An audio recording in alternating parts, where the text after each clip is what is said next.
Hi everyone, it's great to see you again. And if you are new to the channel, my name is Bill Benoist and I'm all about embracing retirement, purpose, passion, and new beginnings. And in today's video, I want to talk about something that's been on my mind recently. And I have a hunch you've been thinking about it as well.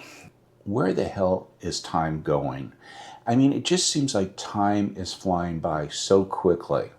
Remember when I was 7 or 8 years old, the countdown to Christmas, December 1, and it just seemed like it took eternity to get to Christmas morning.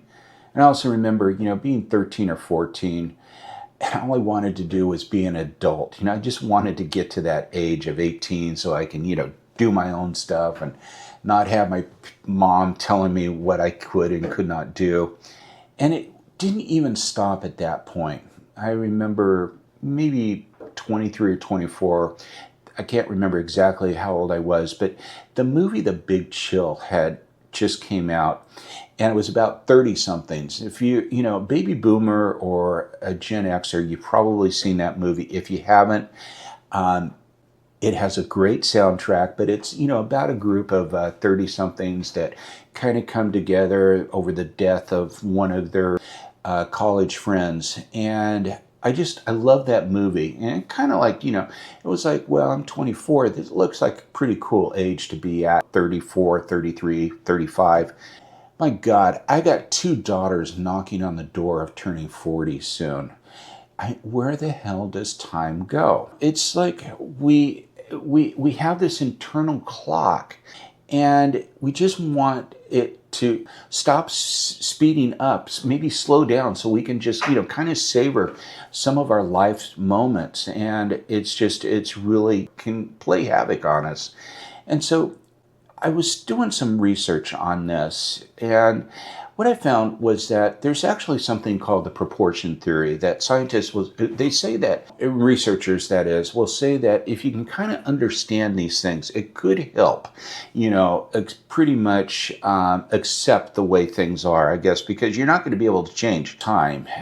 Time is just still moving at a, constant. But maybe if we understand a little bit about what's going on with our minds, we can accept it a little bit easier. So one thing they say, it's the proportion theory, what they call it. When you're 10 years old, 1 year is 1/10 of your life. I mean, so that's something to really kind of think about, because let's put that in perspective. When you're 65 years old, that slice is now 1.5% of your life. And each year, that slice is getting a little bit smaller. And they also talk about something that's called novelty. And this also made a lot of sense to me. Whereas at that time, when we're younger, we have a lot of events that are novel, that are happening in our life. I mean, we have those birthdays. I mean, when was the last time you had a birthday party? But many of us had birthday parties every single year.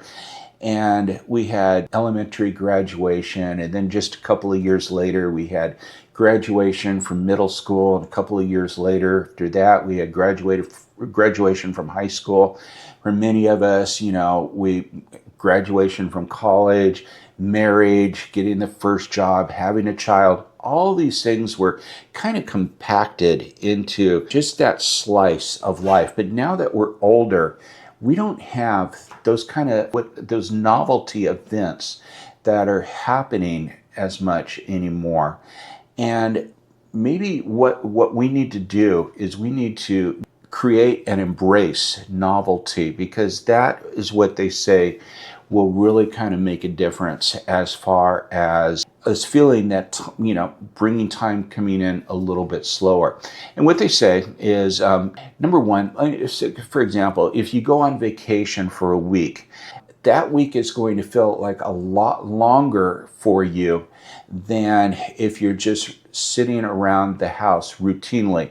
Now, maybe not at that time, but when you go back and you think about those memories, you'll think about those memories in a new light. And another thing is what they talk about is just breaking your routines. Do something a little bit different every day. Learn something new. And this is, I think, as well as key, because that's going to create some novelty in your life as well. You know, it's going to slow down a little bit of time there, or at least that feeling of time. You know, it could be a language, it could be, you know, a new hobby or something, but it needs to be something new. Create markers. Remember what I was saying about as far as that Christmas morning. We looked forward to that Christmas morning. So what if we created some markers now that we could look forward to in the future? And then another thing is document your days. And I really do believe that this can help. I do a morning journal. I've talked about this, and I'll leave a link to it in the upper right-hand corner. And I got to tell you that everyone I have told about the morning journal has done it, and they love it. I mean, that's the best I can tell you, is it's something that can be very addicting. It's a book by Julia Cameron called The Artist's Way. And it just really it's like almost like a meditative state when you're, you know, journaling every morning. I'll leave a link to the video in, like I say, the upper right-hand corner, as far as also the book. It's very, you know, widely available on Amazon. But anyway, I mean, I've been thinking about this, and I just did a little bit of research and said, why is it that I'm feeling this way? And there's actually some scientific studies out there as to why it is that we feel this way. Anyway, I hope you found this video interesting. If you haven't done so already, please make sure that you subscribe to this channel, hit the bell notification, as I do upload new videos every Tuesday, and I'd hate for you to miss one. Thanks again for stopping by, and I look forward to seeing you next week. Take care.